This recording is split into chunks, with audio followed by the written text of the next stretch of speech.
Hello everyone, my name is Pooja. Today's date is 2nd May. Today's video topic name is generics in a Java. Java generics introduced in Java 5 version to deal with the type safe objects. Java generics allows us to create a single class interface method uh, that can be used in a different types of data, means in a object. uh, it makes the code stable by detecting the bugs at the compile time. Generics does not support or work with the primitive data types such as byte, short, long, float, double, char, etc. Generics does not support the primitive data type. Advantages of Java generics. There are mainly three advantages of generics. First is the type safety. We can hold only the single type of object in the generics. It does not allow to store the other object. Uh, for example, list is equal to new array list dot add 10, list dot add 20.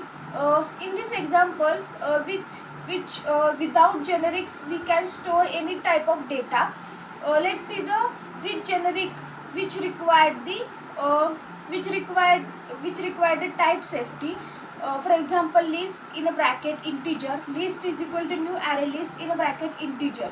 So in this list we have to store only the integer types of data, or integer types of object, like list dot add 10, list dot add 20, etc. Second is the typecasting is not required. There is no need to typecast the object in the generics. For example, array list is equal to new array list dot add in double quote high, string s is equal to list dot get 0. Without generic we need to typecast that string object, but in the generics there is no need to typecast the object. Third, compile time checking. It is a check at the compile time, so problem will not occur at the runtime. For example, list in a bracket string, list is equal to new array list in a bracket string, list dot add 10, list dot add in a double quote high. So when we have to add the list dot add 10, which is in integer type, but it gives the compile time error, so we can easily check at the compile time. After that, let's see the types of generics. Generic class, generic method, generic function. So first is the generic class. A generic class is implement exactly like a non-generic class. The only difference is that it contains the type of parameter sessions. There can be more than one type of parameter, and it's separated by the comma. Syntax is base type in angular bracket type, list is equal to new base type in a angular bracket type, open close semicolon. For example, class test in angular bracket t comma u, in that t object 1, u object 2, test in a bracket t object 1 comma u object 2. In that method, this dot object 1 is equal to object 1, this dot object 2 is equal to object 2, and there is some print method which print the object 1 and object 2. In a main method we have to call that print method, so we get the object 1 and object 2. Second is the generic method. Generic method takes a parameter and returns some value after performing its task or operation. It's exactly same as the normal function or method.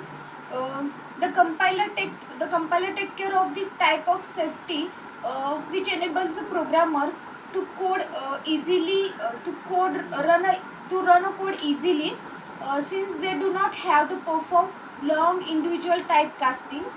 The scope of the argument is limited to the method. Whenever it is declared, it allows a static as well as non-static methods. Next is the generic function. We can also write the generic function that can be called with the different types of argument parameter, based on the type of argument and pass the generic method.